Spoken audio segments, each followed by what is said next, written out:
Acolho você, meu irmão, minha irmã, que veio aí de todas as partes, né? Olhando na missa, a gente percebe gente de muitos lugares, né? E agradeço o povo da Urbanova que não fez com que eu pagasse um mico, né? Vieram. Quem que está aí da Urbanova? Levanta a mão, quero ver. Legal, agradeço aí a solidariedade de vocês e também uma forma de responder aí ao gesto da paróquia, que na novena lá de Santo Agostinho também esteve presente. A única diferença é que nós estamos aí, acho que uns 15, 20, e daqui foram 3 ônibus para lá. A gente só fica só com um pouquinho de vergonha, tá bom? Não se incomode. Mas nós ainda vamos em 3 ônibus em algum lugar, hein, gente? Se preparem, o povo da Urbanova. Então, agradeço a presença de vocês e sejam todos muito bem-vindos. Nesta noite, convidado para participar com vocês pelo Padre João, fui convidado também a partilhar um pouquinho sobre a palavra Eucaristia, que deve ser fundamento para a vida da comunidade. E como a palavra é fundamento, eu gostaria primeiramente convidá-los para que nos colocássemos diante da palavra que o Senhor nos dirige nesta noite, de modo muito especial, o Evangelho. A celebração da palavra de hoje, ela é marcada por leituras breves, porém densas e fundamentais quanto ao que deve ser o centro da vida cristã. Toda a celebração da palavra que nós estamos vivendo neste momento pode ser resumida numa palavra: amor. E Jesus sintetiza no amor o primeiro e o segundo dos mandamentos da lei de Deus, conforme vimos no Evangelho. Portanto, tudo na vida cristã se reduz e se refere ao amor. Se não for assim, não é cristão. Se não for assim, não é de Jesus. Quem se relaciona amorosamente com Deus não terá dificuldades de se relacionar amorosa e fraternalmente com os outros, porque o amor divino torna-se chama que acende o amor humano. O texto do Evangelho que nós ouvimos coloca-nos diante da questão fundamental para Jesus, que é o amor. Jesus é interrogado sobre qual é o maior mandamento, e sua resposta supera o horizonte da pergunta e vai além, situando-se ao nível das opções profundas que o homem deve fazer. O importante para Jesus não é simplesmente definir qual é o maior mandamento, mas encontrar a raiz de todos os mandamentos. Então, vou dizendo um pouco para nós, não interessa a gente saber de cor os 10 mandamentos, e devemos sabê-lo, mas nós devemos perceber qual que é a raiz desses mandamentos.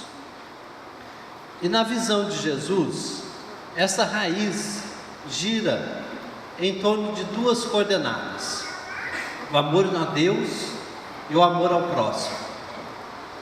A resposta de Jesus não é inédita, ou seja, não é novidade, porque o Antigo Testamento conhecia esses 2 mandamentos, um tirado de Deuteronômio, amar a Deus de todo o coração, com todo o empenho, com toda a sua força e capacidade, e o outro de Levítico, onde aparece a exigência do amor ao próximo como a nós mesmos.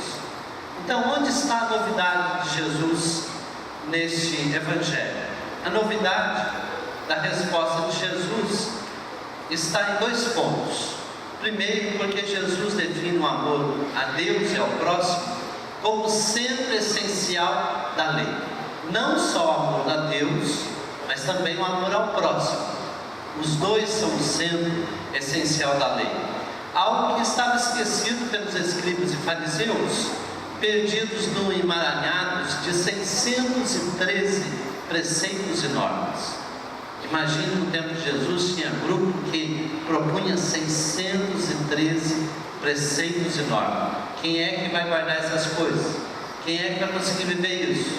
E aí Jesus então sintetiza no amor a Deus e ao próximo todo o fundamento dos mandamentos e também dos preceitos e normas. O segundo aspecto que é a novidade que Jesus traz é que ele sintetiza, unifica e equipara os dois mandamentos. Quando diz, o segundo é semelhante a esse. Portanto, não são dois mandamentos diversos, mas duas faces da mesma moeda. Para Jesus, os dois amores, amor a Deus e amor ao próximo, têm igual importância e por isso são a raiz de todos os demais mandamentos. O amor a Deus é a fonte de serviço ao irmão. O amor ao próximo deve ser a expressão concreta de nosso grande amor a Deus. Portanto, ser cristão é fundamentalmente amar, encontrar-se com Deus no amor fraterno. Que bom que possamos fazer essa experiência do amor de Deus através das pessoas. E que bom que as pessoas consigam descobrir também em nós o amor a Deus. Para você guardar melhor no coração essas palavras, escute uma pequena síntese disso que eu acabei de falar. Havia um menino pequeno que queria se encontrar com Deus. Ele sabia que tinha um longo caminho pela frente. Portanto, encheu sua mochila com pastéis e guaraná e começou sua caminhada. Quando andou umas 3 quadras, encontrou um velhinho sentado em um banco da praça, olhando os pássaros. O menino sentou-se junto dele, abriu sua mochila e ia tomar um gole de guaraná. Quando olhou para o velhinho e viu que ele estava com fome, então ofereceu-lhe um pastel. O velhinho, muito agradecido, aceitou e sorriu. Seu sorriso era tão incrível que o menino quis ver de novo. Então, ofereceu-lhe seu guaraná.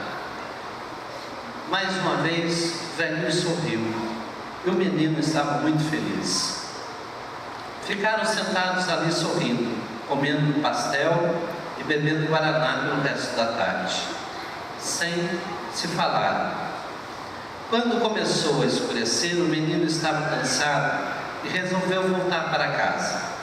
Antes de sair, ele se voltou e deu um grande abraço no velhinho. O velhinho deu-lhe o maior sorriso que ele já havia recebido.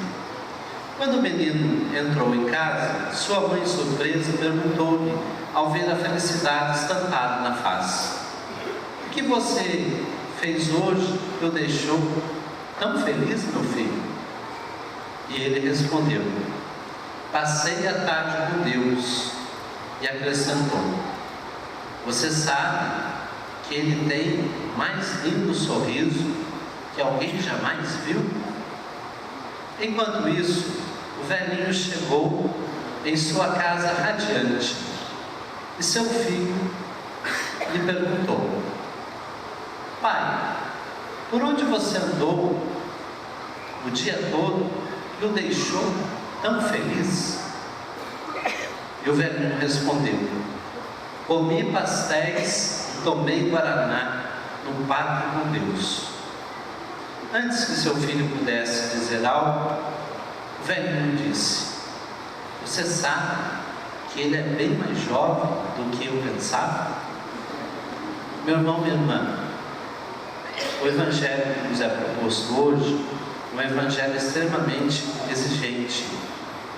E as pessoas deveriam perceber nossa presença através do que nós fazemos, através do sorriso, do pequeno gesto. Mas também as pessoas deveriam reconhecer, aliás, nós deveríamos reconhecer sempre no outro a presença de Deus.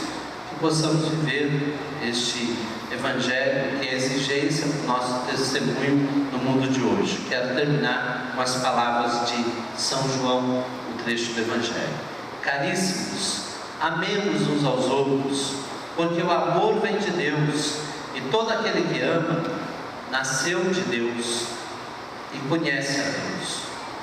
Aquele que não ama, não conhece a Deus, porque Deus é amor. Caríssimos, se Deus nos amou assim, também devemos amar uns aos outros." E dando continuidade à reflexão, então partilho com você alguma coisa ligada ao tema específico da noite, que é a palavra a Eucaristia, dando continuidade, ao que ouvimos também da palavra. O tema proposto deve levar-nos a aprofundar sobre os dois pilares da vida cristã. Palavra e Eucaristia são dois pilares. Sem ela, a nossa igreja não subsiste como igreja católica apostólica romana. São dois pilares. A participação na Eucaristia, escuta da palavra, deve ser algo constante na nossa vida. E a Eucaristia deve ser frutuosa. E para que a Eucaristia seja frutuosa, depende de uma participação atenta, acolhedora da palavra de Deus. Olha só, a palavra nos alimenta, a palavra nos norteia, e a Eucaristia é a força para o nosso caminhar. A Eucaristia, que vamos comungar daqui a pouco, só vai ter mais vigor, força, de acordo com o que nós ouvimos através da palavra. Não só da palavra proclamada na igreja, mas também a palavra que está ao nosso alcance em casa. Por isso, alguns questionamentos. Como tenho participado da liturgia da palavra, das celebrações?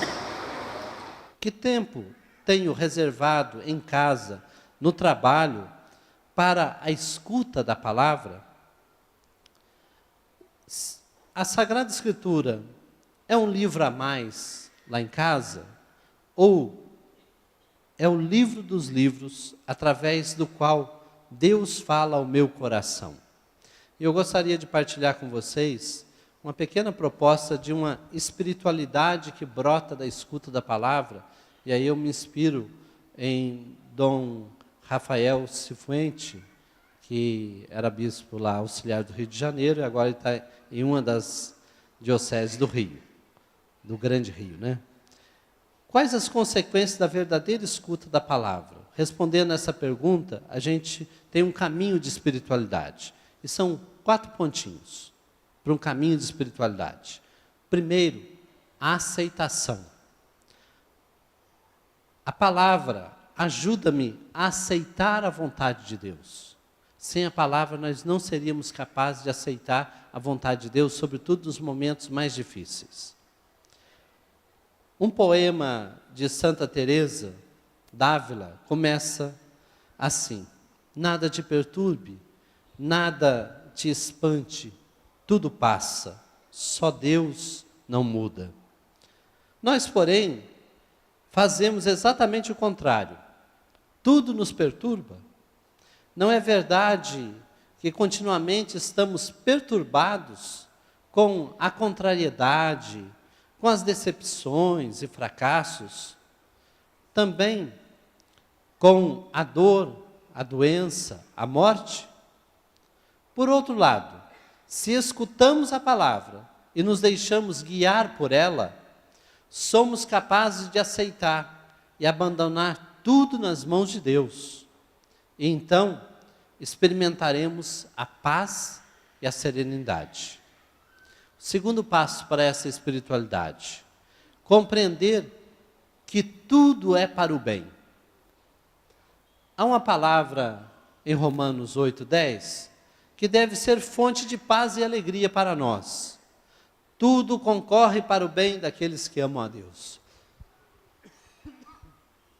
Com frequência, não sabemos o que é bom para nós. O pior é que muitas vezes pensamos que sabemos. Afinal, queremos nossa felicidade. E lá, de vez em quando, pedimos ajuda a Deus. Devemos descobrir que tudo o que acontece é dirigido ou permitida pela vontade divina, para o nosso bem. Quem ama a Deus sabe que aconteça o que acontecer, tudo será para o nosso bem. Aconteça o que acontecer, tudo será para o nosso bem. Terceira palavrinha, docilidade. A aceitação alegre da vontade de Deus está ligada a uma outra atitude fundamental, a docilidade.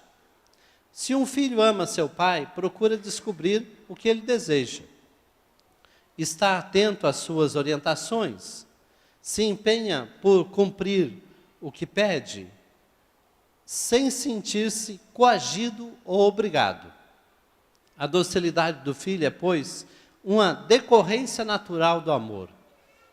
A atitude de docilidade pode ser comparada a uma potente e sensível parabólica, que consegue captar os sinais da vontade de Deus. Em grau sublime, podemos aplicar a Maria, Nossa Senhora, essa verdade.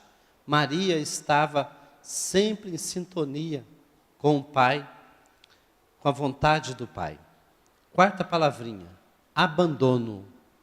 A docilidade leva-nos ao abandono nas mãos de Deus, como o barro na mão do oleiro. E aí, essa belíssima oração de Santa Teresa: nada te perturbe, nada te espante, tudo passa. Só Deus não muda. A paciência tudo alcança. Quem Deus tem, nada lhes falta. Só Deus basta. Amém. Mas eu vou ainda continuar, não é o amém para terminar. Uma brevíssima palavra sobre e o verbo se fez carne. Mas eu queria convidar vocês para pensar que o verbo se fez pão. O verbo se fez pão, não é? Jesus na Eucaristia. O verbo, a palavra, se faz carne. Depois, o verbo que era a palavra, se fez carne, se faz pão. Se faz pão. Quais são os frutos da Eucaristia na vida do discípulo de Jesus? E aí eu me inspiro em João 6, apresentando 3 frutos, sem muito comentários. Primeiro fruto, teremos vida. Se não comerdes, se não beberdes do meu corpo e da minha carne, não tereis a vida em vós. Quem se alimenta da Eucaristia terá vida. Segunda afirmação, teremos a garantia de vida plena. Se comerdes de minha carne e beberdes do meu sangue, eu o ressuscitarei no último dia. É garantia, é penhor de vida plena. E terceiro fruto precioso, teremos comunhão com Jesus. Quem come minha carne permanece em mim e eu nele. Plena comunhão. E qual que é a condição para que a gente possa então fazer essa experiência, ter esses frutos da Eucaristia em nossa vida? Sem comentário, só citar. Boa preparação. Se você chega em cima da hora, se você se prepara lá em casa de qualquer jeito para vir na missa, é difícil você aproveitar toda a riqueza. Boa preparação. Segunda condição, uma participação ativa e consciente durante toda a celebração. E terceiro, o comprometimento. A Eucaristia com que eu me alimento deve também fazer com que eu leve Jesus, sua palavra aos irmãos, que eu encontre também em cada irmão. Que essa Eucaristia e esta celebração ajude a comunidade paroquial a fazer da palavra e da Eucaristia o fundamento para a sua vida. Louvado seja nosso Senhor Jesus Cristo.